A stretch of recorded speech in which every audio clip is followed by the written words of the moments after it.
Shalom. Sebelum ibadah dimulai, kami menganjurkan Anda untuk subscribe channel kami dan nyalakan tombol notifikasi agar Anda bisa mendapatkan informasi terbaru tentang adanya ibadah online dan yang lainnya. Selamat beribadah, Tuhan Yesus memberkati. Shalom saudara-saudara yang terkasih. Saya mengajak saudara untuk memperhatikan beberapa hal sebelum saudara mengikuti ibadah online Gereja Kristen Kalam Kudus Makassar. Yang pertama, persiapkan diri saudara untuk dapat beribadah dengan baik dengan mengenakan pakaian yang tepat. Yang kedua, pilihlah ruangan yang tepat untuk saudara dapat beribadah dengan baik. Yang ketiga, meskipun saudara menonton video ini, janganlah memiliki sikap hati sebagai seorang penonton. Milikilah sikap hati sebagai seorang penyembah yang turut berdoa, memuji dan menyembah Tuhan. Yang keempat, pastikan saudara mengikuti ibadah ini sampai selesai. Yang kelima, persembahan dapat dilakukan dengan cara transfer ke rekening Gereja Kristen Kalam Kudus. Selamat beribadah, Tuhan Yesus memberkati.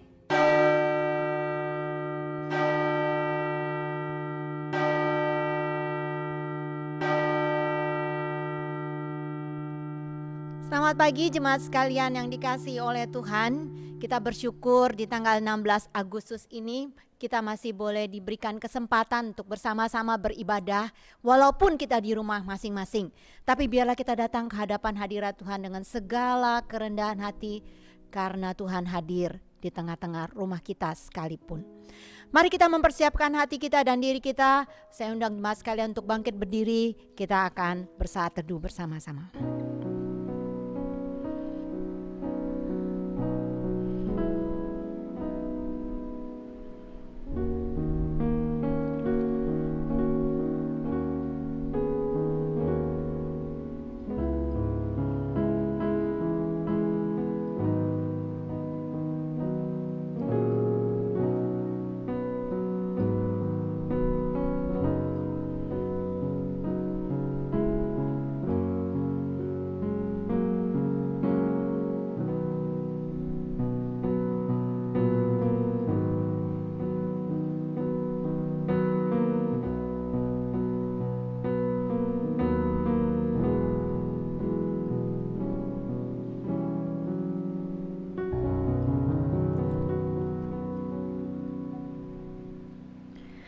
Pertolongan kita adalah di dalam nama Tuhan yang menciptakan langit dan bumi, yang kasih setianya kekal selama-lamanya dan yang tidak meninggalkan pekerjaan tangannya.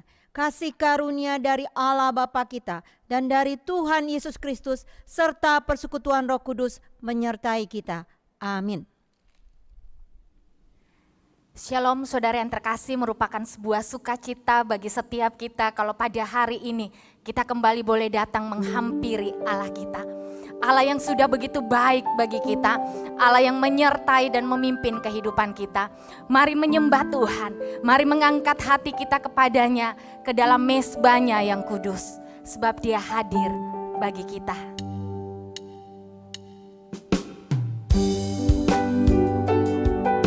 Kami menyembah-Mu Tuhan, kami menghampiri Engkau di dalam kekudusan-Mu. Layakanlah setiap kami ya Tuhan. Biarlah hidup kami memperkenankan hati-Mu.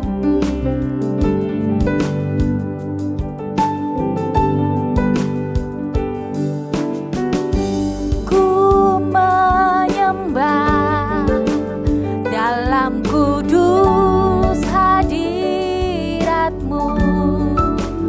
hampiri tahta kasih karunia-Mu Bapa.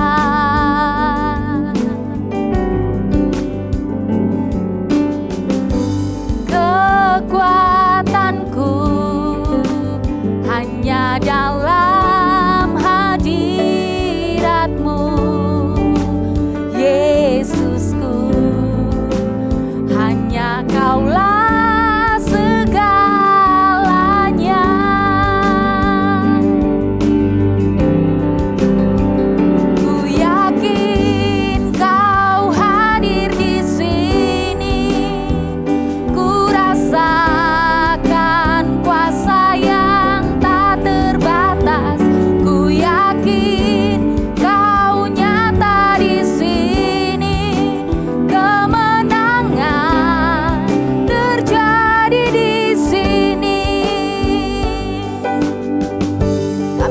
bersyukur kepadamu Tuhan, sebab Engkau mau hadir bagi kami. Kami mengangkat jiwa kami ke dalam mezbah-Mu yang kudus.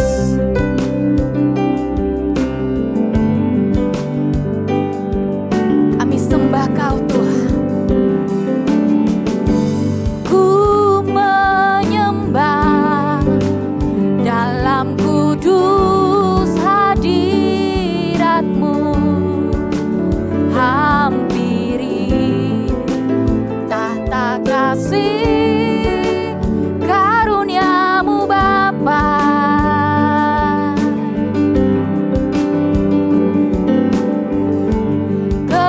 Kekuatanku hanya dalam hadirat-Mu, Yesusku, hanya Kaulah segalanya.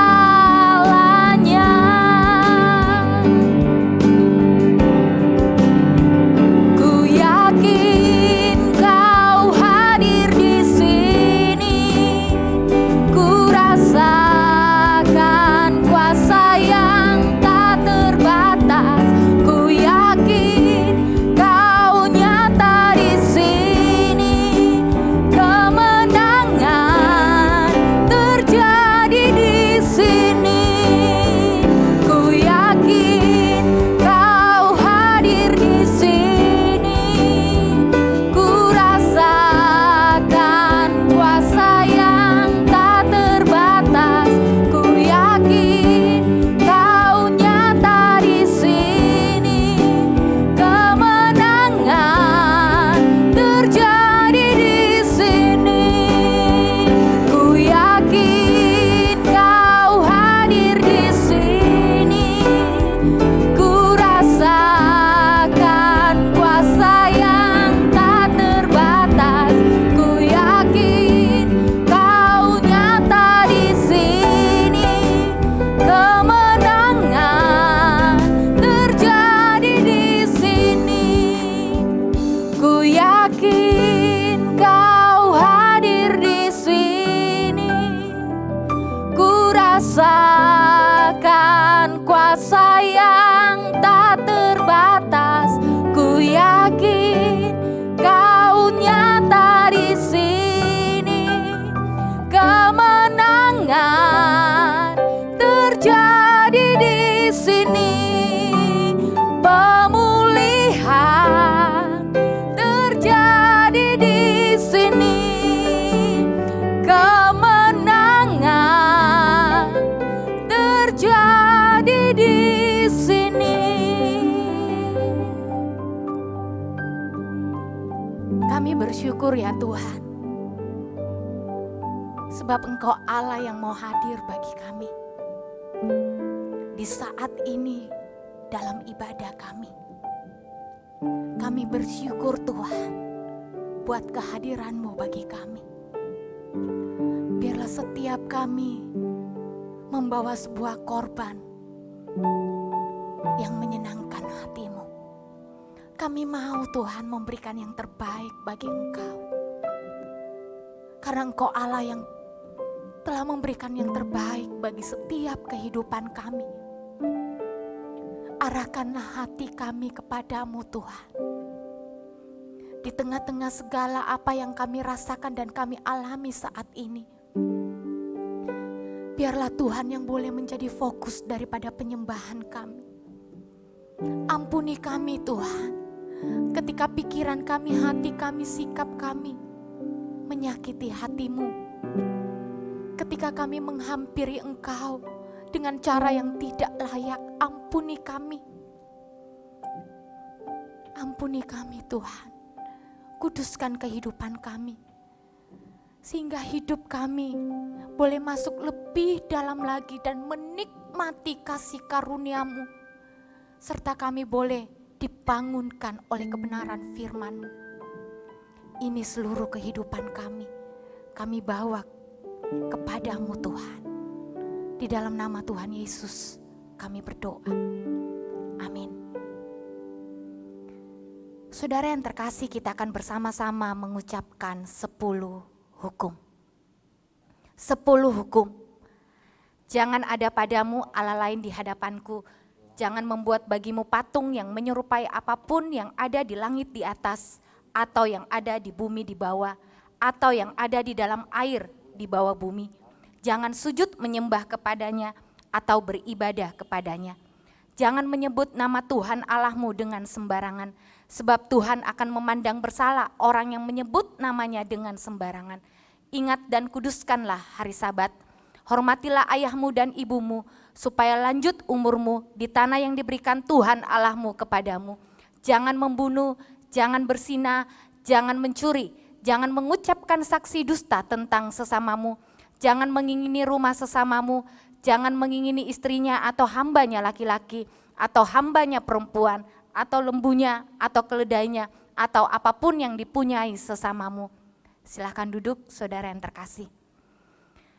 Firman Tuhan berkata, nama Tuhan adalah menara yang kuat, dan kesanalah orang benar berlari, dan ia menjadi selamat. Kita bersyukur saudara yang terkasih, di dalam Yesus nama yang memberikan kemenangan, namanya memberikan penghiburan, namanya memberikan kekuatan bagi setiap kita. Apapun yang saudara rasakan pada saat ini, dalam kesusahan, dalam kesedihan, dalam sukacita pun, mari tetaplah ingat akan nama Yesus. Mari kita bertepuk tangan bagi Tuhan kita. Nama Tuhan, nama yang memberikan kemenangan. Nama Tuhan, nama yang memberikan pengharapan bagi setiap kita, orang-orang yang percaya kepadanya.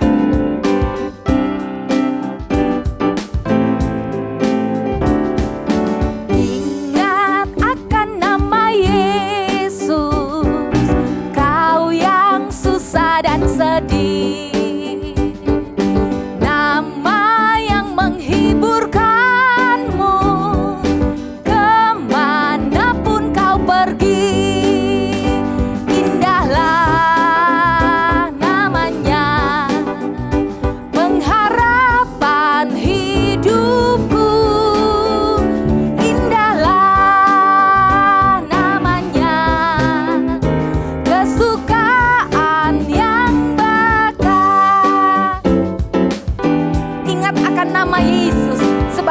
Perisaimu. Ingat akan nama Yesus, itulah perisaiku. Bila datang pencobaan, itu yang menolongku. Indahlah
namanya, memberikan sukacita bagi setiap kita.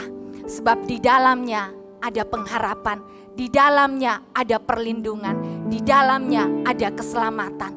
Mari tetaplah bersandar kepada nama Yesus. Sebab dialah gunung batu, tempat perlindungan kita yang teguh.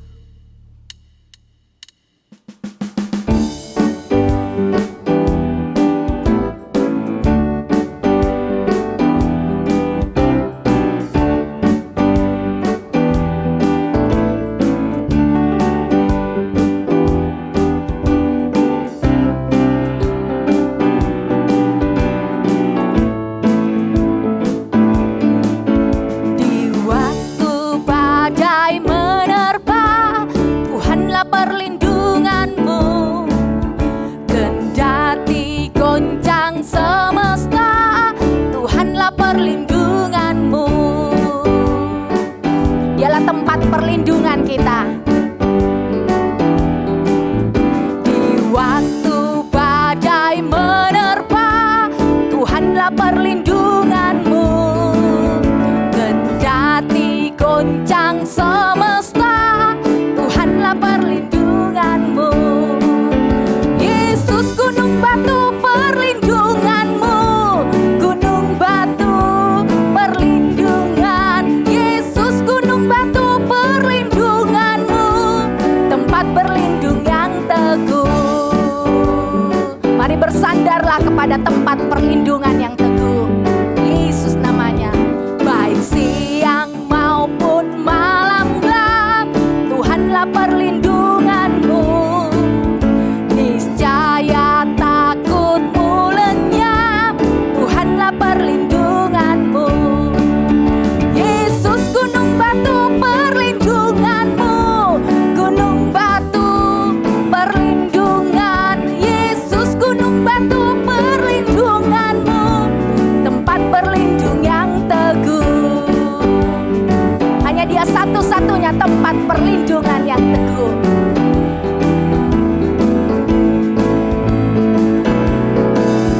Ya gunung batu yang tetap, Engkaulah perlindunganku.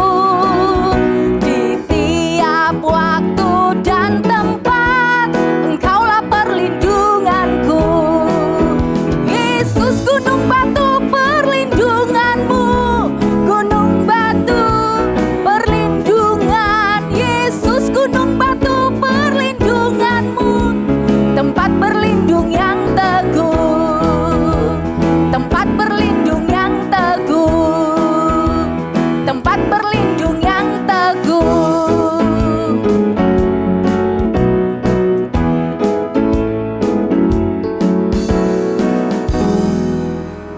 Hanyalah Dia tempat perlindungan yang teguh. Sebab hanya Dia Allah yang mengerti dan peduli akan setiap hal yang terjadi di dalam kehidupan kita, saudara. Meskipun kadangkala ada hal yang sulit untuk kita mengerti, ada hal yang sulit untuk kita pahami, namun satu hal yang pasti yang perlu kita sadari, Dia tetap ada bagi kita. Di tengah-tengah segala ketakutan dan kekhawatiran yang mungkin saat ini engkau alami, percayalah kepada Tuhan bahwa Dia mengerti akan setiap persoalan yang engkau hadapi. Dia Allah yang peduli, Dia Allah yang mengerti akan setiap persoalan yang engkau dan saya alami saat ini. Dia ada di tengah-tengah kita pada saat ini. Mari angkat hatimu, mari bawa hidupmu. Kami bersyukur kepadamu Tuhan. Engkau mengerti, Engkau peduli. Terkadang kita merasa tak ada jalan terbuka, tak ada lagi waktu, terlambat sudah.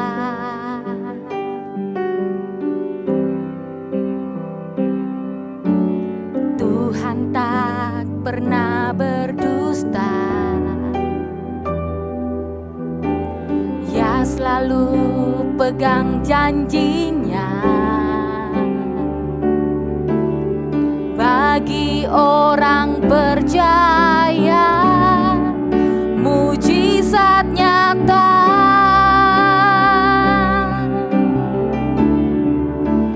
Dia mengerti, Dia peduli persoalan yang sedang terjadi. Dia mengerti, Dia peduli persoalan yang kita alami. Namun satu yang Dia minta, agar kita percaya sampai mujizat menjadi nyata. Ini hidup kami Tuhan. Kami kami terbuka di hadapan-Mu. Engkau tahu apa yang kami rasakan dan alami. Namun kami bersyukur sebab kami memiliki Allah yang dapat kami andalkan. Terkadang kita merasa tak ada jalan terbuka, tak ada lagi waktu, terlambat sudah.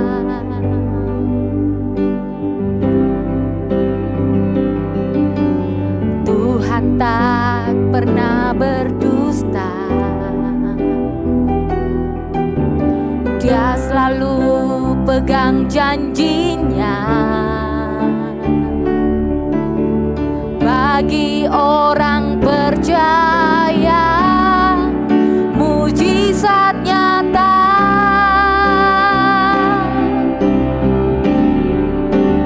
Dia mengerti, Dia peduli persoalan yang sedang terjadi. Dia mengerti, Dia peduli persoalan yang kita alami. Namun satu yang Dia minta, agar kita percaya sampai mujizat menjadi nyata. Dia mengerti, Dia peduli persoalan yang sedang terjadi.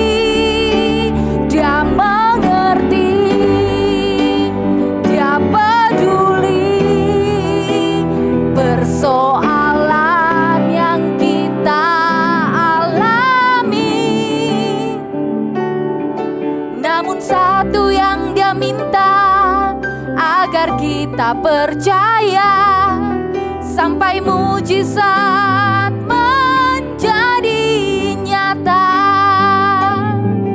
Namun satu yang Dia minta, agar kita percaya sampai mujizat menjadi nyata.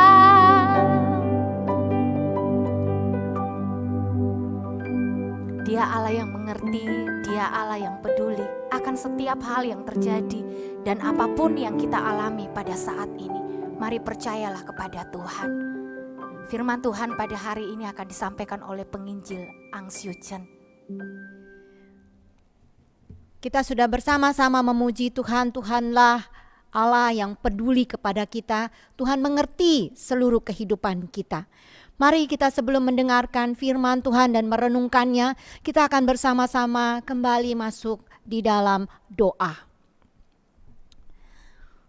Allah Roh Kudus, kami mohon hadir untuk memimpin kami, membuka hati dan pikiran kami ya Tuhan, untuk kami boleh mengerti akan kebenaran firman Tuhan. Bukan hanya mengerti Tuhan, tapi kami juga Tuhan boleh merenungkannya sepanjang kehidupan kami, dan kami juga boleh menjadi pelaku-pelaku firman-Mu Tuhan. Tolong kami yang penuh dengan keterbatasan Tuhan. Biarlah Tuhan dengan pertolongan Allah kami boleh menjadi pelakunya, pelaku firman yang sungguh menghidupi firman Tuhan. Kami menyerahkan juga Tuhan jam yang singkat ini dan hamba-Mu yang terbatas. Tuhan berbicaralah kepada setiap kami. Dalam nama Tuhan Yesus kami berdoa. Amin.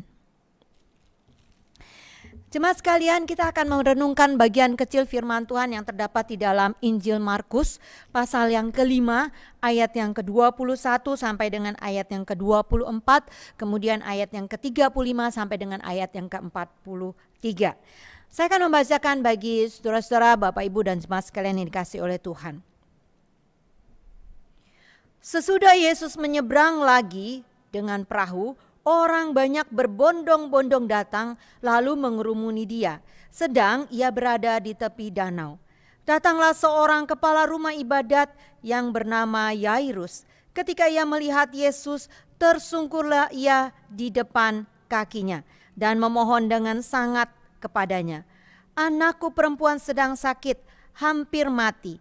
Datanglah kiranya dan letakkanlah tanganmu atasnya, supaya ia selamat dan tetap hidup. Lalu pergilah Yesus dengan orang itu. Orang banyak berbondong-bondong mengikuti dia dan berdesak-desakan di dekatnya.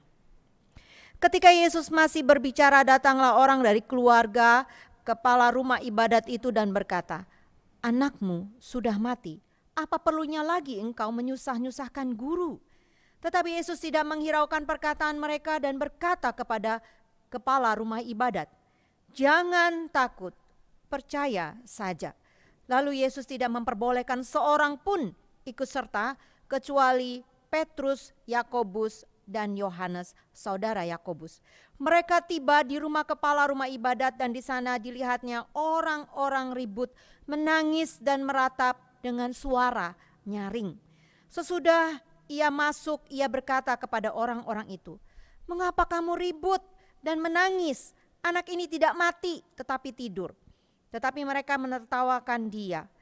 Maka diusirnya semua orang itu, lalu dibawanya ayah dan ibu anak itu, dan mereka masuk ke kamar anak itu.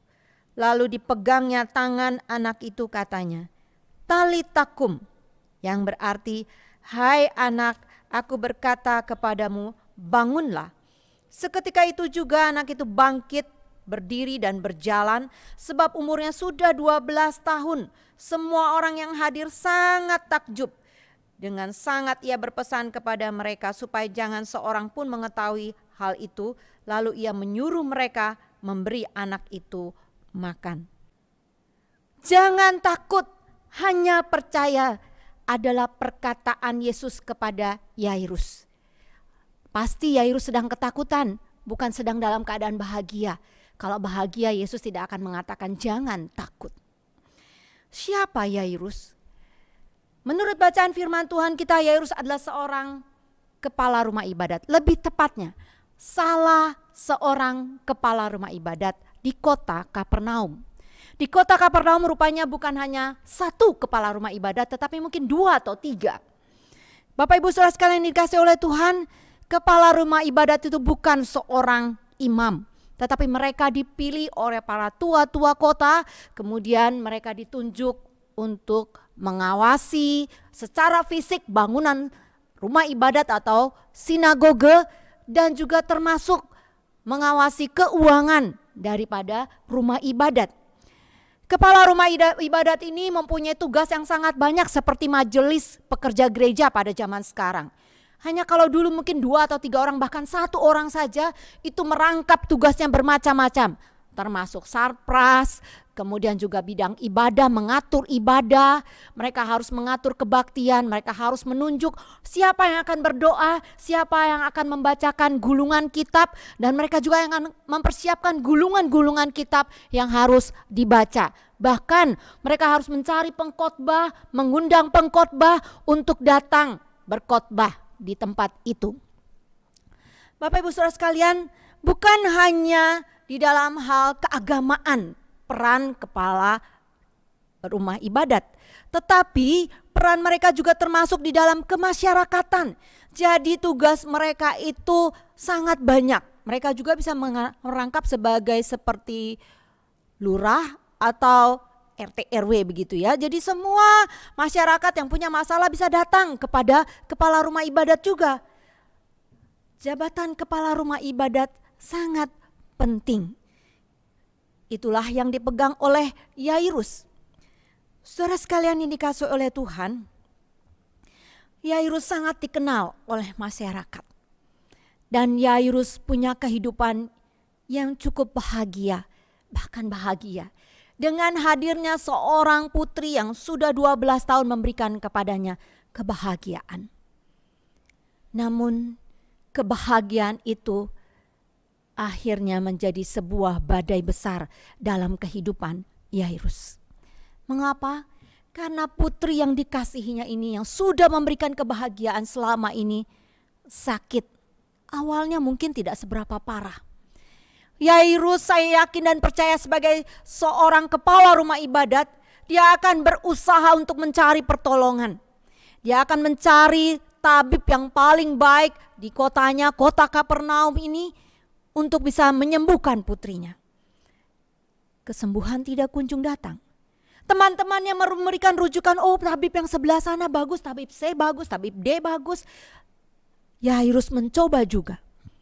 Tapi tetap tabib bergantian, bersilih berganti datang, kesembuhan tidak kunjung datang. Saya yakin dan percaya Yairus sebagai kepala rumah ibadat sekalipun bukan imam, dia pasti akan mencari imam. Seperti kita kalau anak kita sakit, kita cari pendeta, mohon dukungan doanya. Saya yakin dan percaya Yairus juga mencari akan seorang imam untuk bisa mendoakan anaknya. Dia pasti akan berkata, tolong doakan anak saya, tumpang tangan atas dia karena dia sakit. Mungkin ada beberapa imam, bukan cuma satu. Bapak Ibu sekalian yang dikasih oleh Tuhan, apakah anaknya sembuh dengan usaha, dengan doa yang sudah dipanjatkan oleh imam dan juga tabib-tabib yang datang? Anaknya tidak kunjung sembuh, bahkan menjadi semakin parah dan semakin kritis keadaannya. Bahkan keadaan anaknya sedang berada di ujung pintu maut. Bapak Ibu Saudara sekalian yang dikasihi oleh Tuhan, kita kalau punya anak sakit itu sebenarnya biasa ya. Kalau misalnya sakit flu, demam, itu enggak terlalu khawatir. Tapi kalau sudah mulai meningkat, misalnya sakit DBD, campak, cacar, atau tifus, kita sudah mulai khawatir. Kalau ada lagi sakit yang lebih berbahaya bahkan mengancam nyawa, maka kita akan menjadi sangat-sangat khawatir, sangat-sangat gelisah hati kita. Kita pasti akan mencari pertolongan kiri dan kanan. Apalagi di masa pandemik ini, khususnya para orang tua begitu khawatir dengan kesehatan putra-putri mereka.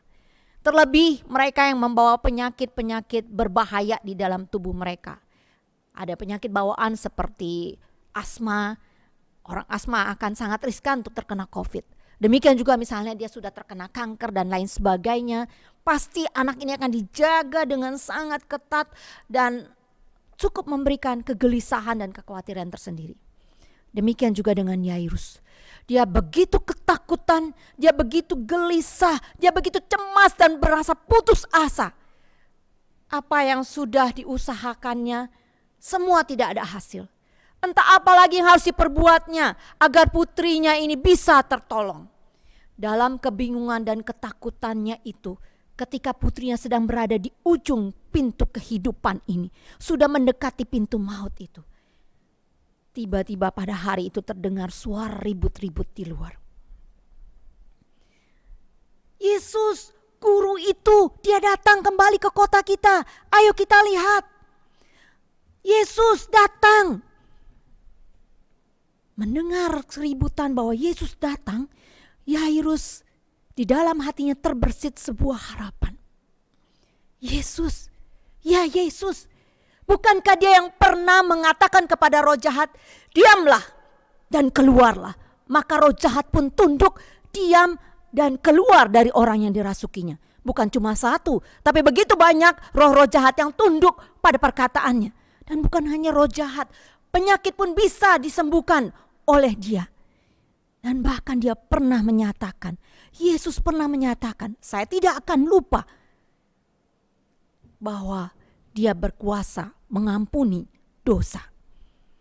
Oleh karena itu tidak heran kalau para imam, orang Farisi semua sangat membenci Yesus. Karena Yesus dianggap sebagai pelanggar hukum Taurat yang besar. Dia sering menyembuhkan di hari Sabat. Dan bukan hanya itu saja, dia juga dianggap sebagai penghujat Allah. Karena mengakui sanggup untuk mengampuni dosa. Dan yang sampingan lagi, para imam tidak suka karena pamornya sedang turun, kalah dari Yesus yang lebih disukai oleh orang banyak. Ketika datang langsung orang banyak berbondong-bondong untuk menjumpainya. Para imam sudah mulai kehilangan penggemarnya, sudah mulai kehilangan fansnya dan pamornya di masyarakat.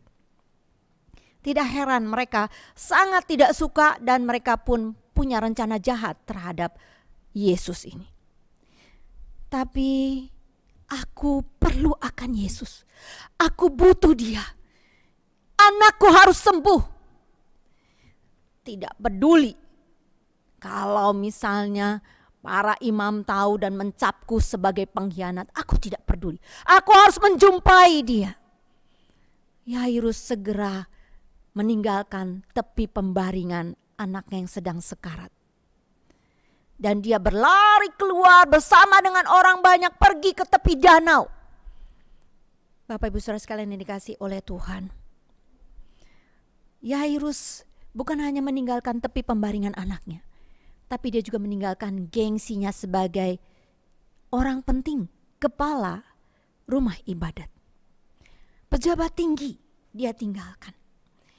Dan bukan hanya itu saja, mungkin dia juga harus tinggalkan jabatan ini jika para imam mengetahui akan perbuatannya. Dia mencari Yesus. Bapak Ibu ingat bahwa Nikodemus tidak berani untuk menjumpai Yesus di siang hari. Kenapa?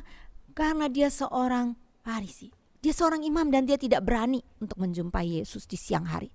Tapi Yairus di tengah segala keputusasaannya itu, ketakutannya itu, dia pergi lari untuk menjumpai Yesus, mencari pertolongan. Inilah kasih yang sejati. Rela untuk tinggalkan segala gengsi jabatan yang tinggi sekalipun demi untuk kesembuhan anaknya. Yairus siap dan berani untuk tanggung segala resiko yang akan dia hadapi kelak. Ketika imam-imam dan orang Farisi tahu apa yang diperbuatnya, Yairus siap. Yairus lebih takut kehilangan putrinya daripada kehilangan jabatannya dan semua yang dia miliki. Di Tiongkok ada seorang yang bernama Chen Kuan-hua yang usianya sudah 80 tahun. Tapi Bapak Ibu, dia sudah merawat putranya selama 50 tahun. Setelah putranya 10 hari dilahirkan, ternyata putranya itu mengidap polio sehingga dia lumpuh dan tidak bisa melakukan apapun juga. Maka Chen Kuan-hua harus menggendong-gendong putranya kemana-mana. Bapak Ibu Saudara sekalian yang dikasihi oleh Tuhan, 50 tahun bukan waktu yang pendek. Wahai para ayah, seberapa besar kasih kita kepada anak-anak kita. Seberapa besar korban yang sudah kita berikan buat anak-anak kita. Khususnya di saat-saat seperti ini, mungkin sekarang sudah new normal ya. Pada waktu masih lockdown mungkin kita harus berkumpul dengan anak-anak kita. Lebih banyak menghabiskan waktu dengan anak-anak kita. Permisi tanya, apakah kita menikmati kebersamaan dengan anak-anak? Apakah kita senang bermain dengan mereka? Ataukah kita merasa akhirnya lama-lama jengkel juga ya? Berlama-lama ria dengan anak-anak ini. Kita merasa makin tidak sabar dengan tingkah pola anak-anak. Bahkan mungkin kita bisa cekcok dengan istri karena kita merasa gak cocok nih ajaran istriku ini dengan anak-anak nih. Kayaknya malah jadi gak menyenangkan hidup di rumahnya. Bapak Ibu Saudara sekalian yang dikasihi oleh Tuhan, mari para ayah kita belajar dari Yairus. Kita tidak diminta untuk korbankan jabatan dan gengsi kita. Tetapi waktu mungkin. Seorang yang sudah tua seperti Chen Kuan-hua yang sudah 80 tahun dan harus menggendong kemana-mana putranya selama 50 tahun. Dia tidak mengeluh. Kita baru berapa bulan kita sudah merasa seperti berpuluh-puluh tahun mungkin. Kita diminta mungkin waktu kita, kesenangan kita sedikit. Korbankan waktu kita untuk bermain gadget atau menonton. Mari kita belajar dari Yairus. Yairus rela korbankan nama, jabatan demi untuk putrinya dan berlari untuk menemui Yesus. Namun sayang sekali, ketika dia mau melihat Yesus yang baru tiba dari seberang, begitu banyak penggemar Tuhan Yesus, begitu banyak fans Tuhan Yesus yang sudah berada di tepi danau itu. Betapa sulitnya untuk menembus kerumunan orang banyak seperti itu. Walaupun dia orang terkenal, orang mungkin memberikan jalan. Tetapi terlalu banyak orang di sana.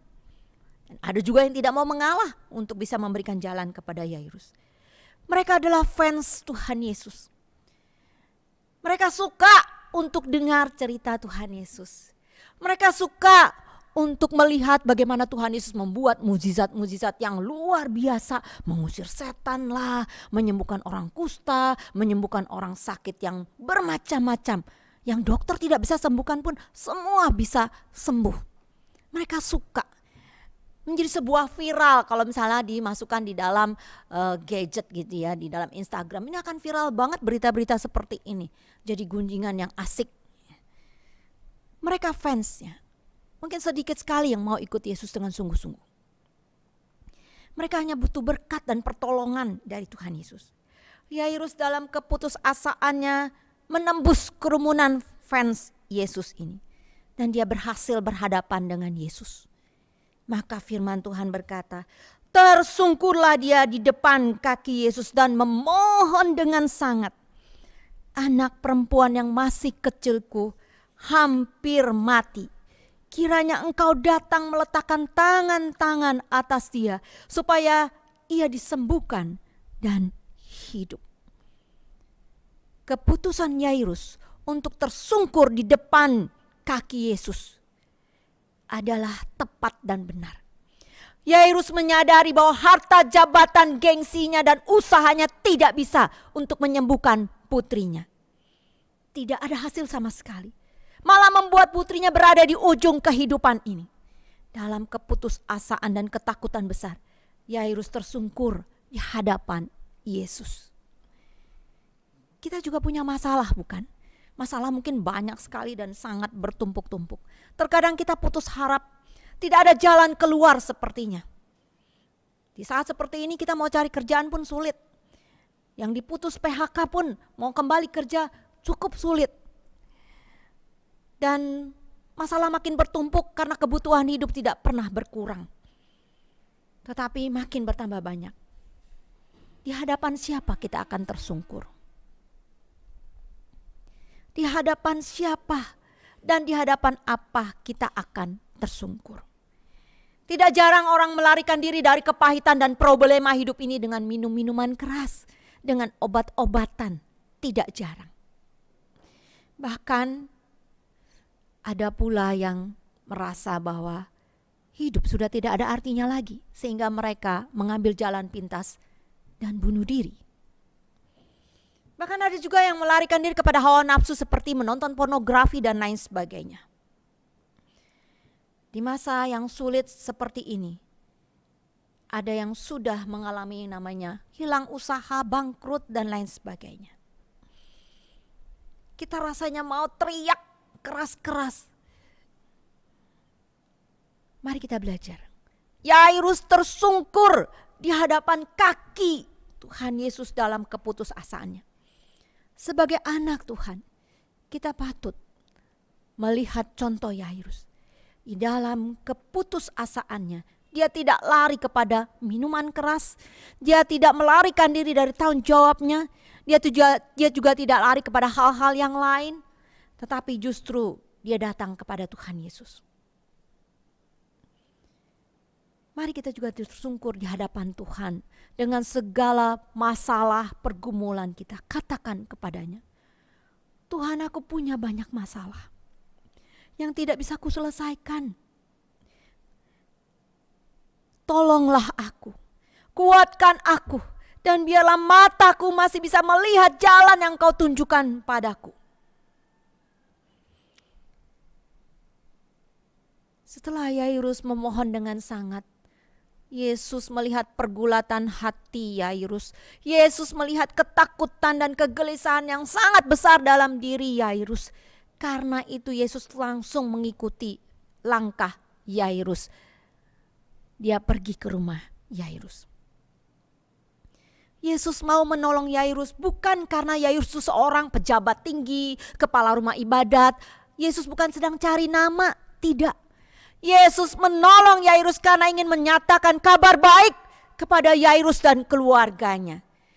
Karena sebenarnya Yairus pun tidak pantas untuk menerima kabar baik itu, tetapi Yesus sendiri yang mau menyatakan kabar baik dari Allah untuk keluarga Yairus. Dan mereka berjalan bergegas menuju ke rumah Yairus. Setitik harapan muncul di dalam hati pikiran Yairus. Tapi begitu banyak orang yang berada di sekitar mereka sehingga perjalanan menjadi sangat-sangat lambat. Sudah lambat, tiba-tiba Yesus berhenti dan dia berkata, "Siapa yang menjamah jubahku?" Semua muridnya heran. Siapa yang menjamah jubah? Ini begitu banyak orang dan ini sangat penuh orang. Ya pastilah orang semua senggol-senggolan kiri kanan. Mana ada yang tahu siapa yang menjamah jubahmu? Tidak akan ada orang yang tahu, guru. Oh, ini menjadi sebuah saat-saat yang sangat menegangkan. Apakah Yesus sedang mengada-ngada saja? Sehingga Yesus sengaja untuk berhenti di sana gitu ya. Tapi Yesus bersikeras untuk mengetahui orang misterius yang sudah menjamah jubahnya. Dan Yesus sengaja mencari orang itu. Salah satu alasannya adalah untuk menyatakan, menunjukkan kepada Yairus apa makna percaya kepadanya. Dan saat itu bagi Yairus bukanlah sebuah saat yang sangat menyenangkan. Hatinya begitu kacau dan begitu tegang adanya. Dan dia merasa, bagaimana dengan anakku? Anakku sudah di ujung maut ini. Waktunya tinggal sedikit lagi. Hanya sedikit saja waktu bagi anakku. Oh guru, gak usahlah cari-cari orang lagi. Gak usahlah lihat-lihat. Ayo jalan. Kenapa kamu diam? Ayo jalan. Setidaknya itulah yang dijeritkan oleh hati Yairus. Namun tiba-tiba di tengah kerumunan itu keluarlah seorang perempuan dan tersungkur di depan kaki Yesus juga. Ternyata Yesus benar. Ada seorang yang menjamah jubahnya karena dia merasakan ada kuasa yang mengalir. Dan perempuan itu menceritakan bagaimana kisah pilunya. Selama 12 tahun menderita pendarahan yang tidak pernah berhenti sehari pun. Sungguh bukan penderitaan yang mudah bagi seorang perempuan. Saya merasakannya sebagai seorang wanita. Dan dia sudah menghabiskan begitu banyak hartanya sehingga tidak ada lagi yang tersisa. Dan tidak ada lagi yang bisa dia lakukan untuk mencari tabib ke kiri ke kanan. Semuanya tidak bisa untuk menyembuhkan dia. Ketika Yesus datang, dia tahu satu-satunya harapan inilah dia orangnya. Asal ku jamah saja jubahnya, pasti sembuh. Dan benar, imannya menyelamatkan dia dan menyembuhkan dia. Namun Yesus tidak ingin hanya sekedar mengeluarkan kuasa dan kekuatan untuk menyembuhkan. Dia ingin berjumpa secara langsung dengan perempuan ini. Sungguh ajaib. Yairus mendengar, tapi di dalam hati dan pikirannya begitu bergulat. Dia mengingat anak yang sedang berada di ujung maut. Dan benar saja, di saat-saat Yesus masih berbicara, orang-orang dari rumahnya datang dan kemudian berkata, "Anakmu sudah mati. Apa perlunya lagi engkau menyusahkan guru? Sudah tidak ada gunanya. Anakmu sudah mati." Batin Yairus berkata, "Ya, usaha terakhirku pupus sudah. Lenyap sudah harapanku. Sia-sia. Anakku sudah mati." Batin Yairus mengatakan Tuhan Yesus pasti tidak dengar nih, sedang bicara. Namun tidak. Tuhan Yesus ternyata mendengar. Dan dia segera berkata kepada Yairus, "Jangan takut. Percaya saja." Yesus tahu betul bahwa Yairus sedang dalam ketakutan yang besar sejak awal bertemu dengan dia. Karena itu Yesus berkata, jangan takut, percaya saja. Yesus tidak mengatakan, udah gak usah peduliin omongan orang lain, percaya saja. Tidak, tapi dia tahu inti daripada semua itu adalah ketakutan, kecemasan, kegelisahan di dalam hati Yairus. Jangan takut, percaya saja. Walaupun ketakutan itu sudah menjadi kenyataan sekarang, tapi tetap jangan takut, percaya saja. Percaya pada situasi dan kondisi yang buruk yang sudah terjadi. Tidak salah. Tapi Tuhan Yesus juga berkata, percaya saja. Percaya pada apa? Percaya padaku yang dapat melakukan hal yang di luar dugaan manusia. Yang membuat segala sesuatu yang tidak mungkin bisa menjadi mungkin. Dari perkataan ini, Yesus ingin sekali menyatakan pada Yairus, Yairus, percayalah padaku seperti perempuan tadi yang percaya kepadaku. Asal menjamah jubah, Yesus pasti sembuh. Yairus kembali dikuatkan untuk berharap akan perkataan yang diucapkan oleh Yesus ini. Perkataan yang sangat berotoritas. Ya, percaya saja padanya.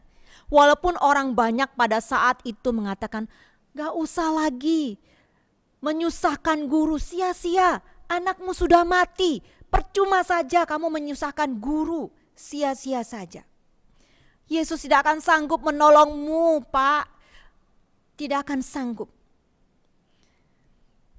Mereka percaya bahwa kebangkitan ada, tapi bukan sekarang, nanti. Bagi orang banyak, lebih baik Yairus terima fakta yang paling buruk ini dan kenyataan anaknya sudah mati. Yesus malah menegaskan, jangan takut, hanya percaya saja. Percaya padaku. Yairus pun akhirnya mengabaikan pembawa berita walaupun dia tahu kenyataan sudah terjadi semakin buruk. Dia akhirnya pergi bersama dengan Yesus dengan ketiga orang muridnya, yaitu Petrus, Yakobus, dan Yohanes. Mereka berangkat ke rumahnya. Dan di rumah mereka disambut dengan suara berisik-bising yang luar biasa, tangisan para wanita, tetangga, dan juga tangisan peratap yang disewa, pemusik yang disewa, sangat berisik sekali.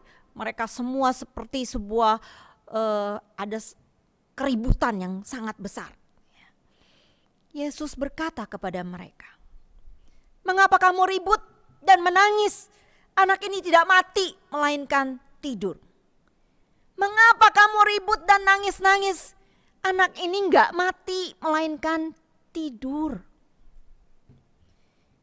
Alhasil mereka semua langsung mana mungkin, jelas-jelas anaknya mati kok. Orang-orang ini bisa membedakan antara orang tidur dengan orang mati. Khususnya para peratap sewaan ini mengerti betul, bisa membedakan antara orang pingsan dengan orang mati, orang tidur dengan orang mati itu bisa dibedakan. Dan mereka yakin, seyakin-yakinnya bahwa anak Yairus itu sudah mati. Tidak mungkin enggak mati. Karena itu mereka tertawa. Apakah Yairus tetap percaya pada Yesus? Sekalipun orang banyak tertawakan Yesus dan menentang Yesus, Yairus tetap percaya. Yairus tidak berkata kepada Tuhan Yesus, Guru, pulanglah, pergilah. Anakku sudah mati, sudahlah, tidak usah lagi. Yairus tidak berkata demikian kepada Tuhan Yesus.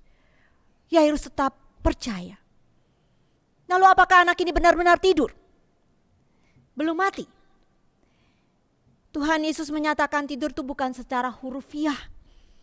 Tetapi bagi Allah orang mati, orang yang beriman yang mati itu seperti tidur raganya. Badannya itu seperti tidur. Dan satu saat akan dibangkitkan kembali. Oleh karena itu, di dalam pengakuan iman kita juga kita berkata, aku percaya kepada kebangkitan tubuh dan bukan kebangkitan orang mati. Bagi Tuhan Yesus, Yairus juga seharusnya mempunyai pandangan yang sama dengan ini. Bahwa anaknya yang sudah mati itu tidur. Artinya bagi Yairus masih ada harapan. Dan bukan hanya setitik harapan, tetapi harapan yang sangat besar. Akhirnya Yesus mengusir semua orang yang ada di sana, termasuk para peratap, para tetangga, perempuan, dan juga pemusik sewaan itu, semua diusir keluar. Dan Yesus mengajak Yairus dengan istrinya dan ketiga muridnya masuk ke kamar anak itu. Tampaklah tubuh kecil yang terbujur sudah kaku, walaupun belum membiru tapi sudah kaku. Yesus tidak merasa jijik untuk mendekati tubuh ini. Dia memegang tangan anak kecil ini dan dia berkata, "Talitakum." Artinya, hai gadis kecil, bangunlah. Saudara, biasanya kalau orang tidur kan bangun duduk dulu ya. Enggak langsung berdiri gitu, wah gitu. Enggak ya. Dia harus duduk dulu ya, karena mungkin masih ini ya, pusing-pusing gitu. Tapi yang terjadi pada gadis ini, gadis kecil ini ketika dikatakan, "Hai gadis kecil, bangunlah." Yang terjadi adalah dia segera bangun dan berdiri dan berjalan. Saudara sekalian yang dikasih oleh Tuhan, tidak ada lagi yang namanya tanda-tanda kesakitan, rintihan, penderitaan, wajah pucat pasi dan lain sebagainya. Tidak ada lagi. Semua hilang dan lenyap. Dan anak ini begitu bersuka cita. Dia bisa bangun, dia bisa berdiri, dia bisa berjalan. Semua orang merasa heran dan takjub. Yairus mengalami, inilah sungguh mujizat besar. Harapan besar inilah yang terwujud bagi Yairus. Iman Yairus kepada Tuhan Yesus sungguh tepat. Yesus sanggup membangkitkan anaknya yang sudah mati. Perbuatan Yesus membangkitkan anaknya ini mengingatkan pada kita pada perkataan Tuhan Yesus di dalam Yohanes pasal yang ke-11 ayat yang ke-25. Dia berkata, "Akulah kebangkitan dan hidup. Barang siapa percaya kepada aku, ia akan hidup walaupun ia sudah mati." Dan Yesus sendiri bangkit dari kematian setelah 3 hari. Dialah yang mengalahkan maut. Yesus yang pegang kendali atas kehidupan dan kematian, karena dialah Allah, sang pemilik kehidupan kita. Bapak Ibu beriman kepada Yesus di tengah mayoritas yang menolak Tuhan Yesus memang tidak mudah. Akan tetapi perkataan Tuhan Yesus, jangan takut, percaya saja. Jangan takut, percaya saja. Mari kita pegang itu sebagai sebuah peneguhan iman kita. Memang mungkin bukan berarti kalau misalnya setiap ada orang meninggal gitu ya, kemudian kita doakan minta kebangkitan Tuhan Yesus pasti kasih, tidak. Seperti kejadian 4 tahun lalu di kota Semarang, di mana seorang pendeta yang dikasihi oleh jemaatnya berusaha untuk didoakan jenazahnya supaya bangkit. Namun kenyataannya dia memang sudah dipanggil Tuhan. Padahal tempatnya lebih senang di sorga, tetapi jemaatnya sangat mengasihinya sehingga mau pendetanya boleh tetap hidup. Bukan seperti itu maksudnya. Tetapi kita melihat bahwa inilah perkataan yang meneguhkan iman kita, di mana kita hidup di tengah-tengah orang banyak yang tidak mau dan tidak suka kepada Tuhan Yesus, yang menentang Tuhan Yesus. Kita masih bisa tetap berkata, jangan takut, tetap percaya saja pada Tuhan Yesus. Mungkin orang banyak kan menertawakan iman kita kepada Tuhan Yesus. Ingat perkataan Tuhan Yesus, jangan takut, percaya saja. Apa yang Yesus janjikan itu, percaya padanya itu bukan sekedar janji untuk saat ini, tetapi sampai kekekalan. Bapak Ibu Saudara sekalian yang dikasihi oleh Tuhan, Ketika orang menawarkan kepada kita di dalam kesesakan kita, di dalam kesulitan kita, kemudian orang berkata, sudah tinggalkan Tuhanmu. Tidak usah lagi percaya kepada Yesus. Ya. Percaya kepada Tuhanku, kau akan hidup lebih bahagia, kau akan lebih kaya, kau akan lebih senang, kau akan lebih mewah hidupmu. Bapak Ibu Saudara sekalian dikasih oleh Tuhan, saya ingat ada seorang ibu yang mengatakan bahwa dia lebih senang memilih Yesus daripada hartanya. Ketika dia percaya kepada Tuhan Yesus, usahanya justru makin merosot. Ketika dia masih menyembah berhala-berhala, dia justru usahanya maju. Tetapi ketika dia meninggalkan berhala-berhalanya, maka usahanya justru merosot. Dia percaya Tuhan Yesus bukan usahanya maju, tapi merosot. Namun dia berkata, di hatiku ada damai sejahtera yang tidak bisa dibayar dengan harta itu. Bapak Ibu, ibu ini beriman dengan sungguh. Percaya saja, tidak perlu takut orang lain mengatakan, wah kenapa kamu tinggalkan berhala-berhalamu sehingga usahamu seperti ini. Tapi ibu ini tetap percaya saja bahwa ini yang terbaik. Yesus melebihi daripada harta itu. Bapak Ibu Saudara sekalian dikasih oleh Tuhan. Di masa pandemik ini, di masa orang mengalami begitu banyak ketakutan yang tersembunyi, yang tanpa sadar itu menguasai kehidupan setiap kita. Bukan hanya Bapak Ibu, mungkin juga saya tanpa sadar menjadi takut tersendiri. Kita boleh waspada dan berjaga-jaga. Itu harus kita lakukan. Menjalani protokol kesehatan dan lain sebagainya. Namun ketika kita menjadi parno atau menjadi fobia, itu mungkin yang tidak boleh kita masukkan di dalam hati dan pikiran kita. Ingat perkataan Tuhan Yesus. Jangan takut, hanya percaya padaku. Amin. Mari kita berdoa bersama-sama sebelum kita menutup. Tenangkan hati dan pikiran kita di hadapan Tuhan. Mari kita memohon kepada Dia. Apa yang sedang menjadi ketakutan kita? Apa yang sedang menjadi kegelisahan hati kita? Apa yang menjadi pergumulan terberat kita pada masa ini? Apakah keuangan kita? Apakah pekerjaan kita? Relasi kita dengan keluarga kita? Penyakitkah? Dan anak-anak kita? Masalah anak-anak yang begitu banyak. Mari kita datang kepadanya, tersungkur di hadapannya. Bukan di hadapan yang lain. Karena Dialah sumber pengharapan kita. Dialah yang memegang kendali atas seluruh kehidupan kita. Dan Dia yang sudah mati dan bangkit itulah yang akan memampukan kita untuk kita tetap berdiri teguh di tengah masa-masa kesulitan ini.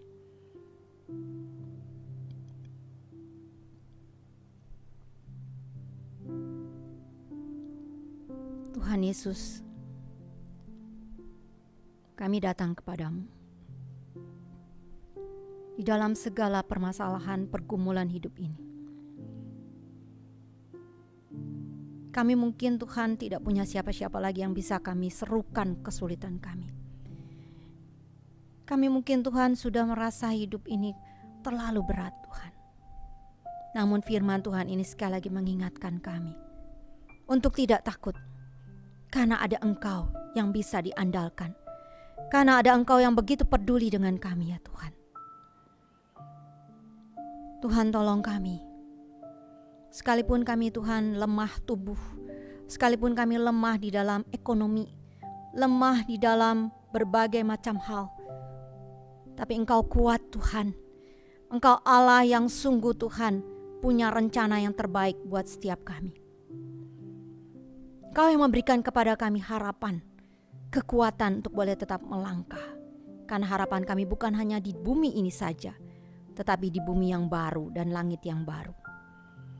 Tuhan terima kasih, karena Engkau menjadi Allah kami, sumber kekuatan kami. Kami berdoa Tuhan menyerahkan untuk saudara-saudara seiman kami yang dalam pergumulan karena sakit penyakit. Tuhan ingat mereka, berkati untuk segala pengobatan yang mereka lakukan, untuk dokter-dokter dan obat-obatan dan segala makanan minuman yang mereka konsumsi. Kiranya Tuhan memberkati dan Tuhan jamah.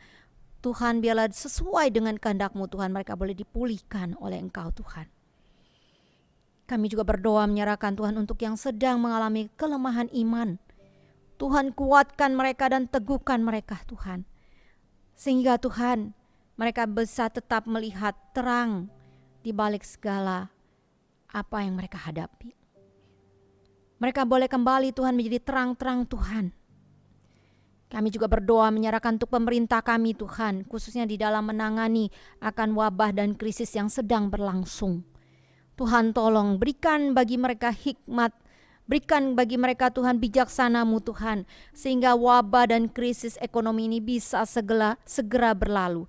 Dan banyak bangsa-bangsa lain juga Tuhan mengalami pemulihan. Bapa di dalam surga, yang kami tahu Engkau Allah yang baik ya Tuhan. Kami berdoa menyerahkan juga Tuhan untuk setiap dokter-dokter, untuk setiap peneliti yang sedang mencari vaksin, menemukan vaksin dan yang sedang menguji coba vaksin. Tuhan kiranya Engkau memberikan pada mereka juga hikmat bijaksana, agar mereka juga Tuhan bisa segera menemukan vaksin yang tepat. Dan para dokter juga dikuatkan untuk tetap menjalankan tugas dan tanggung jawab mereka di dalam menangani pasien-pasien yang penuh dengan risiko yang harus mereka tanggung. Tolong kami semua sebagai rakyat Indonesia juga Tuhan. Untuk kami juga Tuhan menjadi orang-orang yang berhikmat, bijak, yang tidak melakukan hal-hal yang justru mencelakakan orang lain. Tolong kami Tuhan, untuk kami bisa Tuhan menjadi terang. Sehingga Tuhan kami boleh Tuhan melakukan protokol kesehatan dengan baik dan benar. Bukan hanya untuk melindungi diri sendiri tapi juga orang lain. Terima kasih Tuhan. Kami mau menyerahkan Tuhan seluruh kehidupan kami di depan hanya ke dalam tangan-Mu yang penuh kasih. Di dalam nama Tuhan Yesus Kristus Juru Selamat kami yang hidup kami berdoa. Amin. Saudara yang dikasihi Tuhan, kita bersyukur kita sudah mendengarkan firman Tuhan. Saya percaya firman Tuhan itu boleh memberkati kita semua. Kita akan mengakhiri ibadah kita. Mari kita sama-sama bangkit berdiri, kita naikkan pujian doksologi.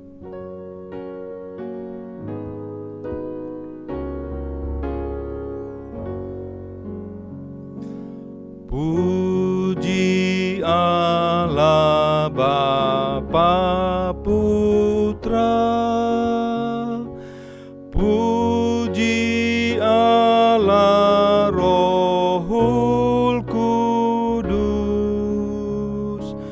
ketiganya yang esa.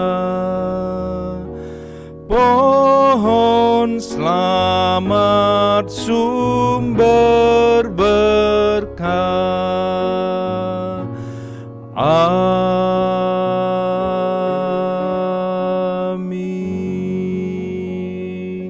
Mari kita tundukkan kepala dan hati kita di hadapan Tuhan. Kita sudah mendengarkan firman yang bersabda melalui hamba-Nya. Dan biarlah firman ini boleh membuat kita semakin beriman kepada Tuhan Yesus, sebab tidak ada Allah lain yang layak disembah kecuali Dia. Dan terimalah berkat Tuhan. Tuhan Allah memberkati engkau dan Tuhan Allah melindungi engkau. Tuhan Allah menyinari engkau dengan wajah-Nya, memberi engkau kasih karunia. Tuhan Allah menghadapkan wajah-Nya kepadamu dan memberi engkau damai sejahtera. Amin. Amin.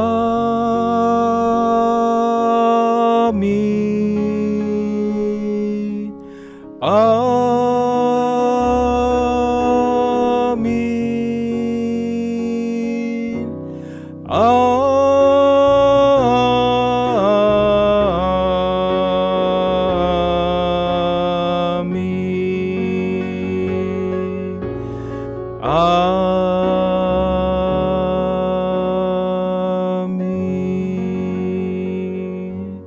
Silakan duduk saudara yang dikasihi Tuhan, kita ambil waktu teduh sejenak.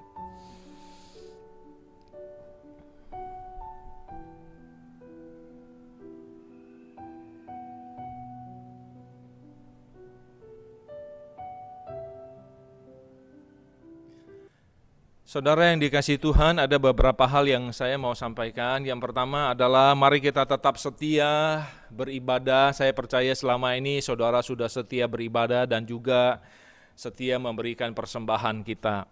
Lalu kemudian mari kita juga tetap menjaga kesehatan kita, dan kami akan menghubungi saudara semua jikalau kita sudah bisa beribadah di dalam gedung gereja ini.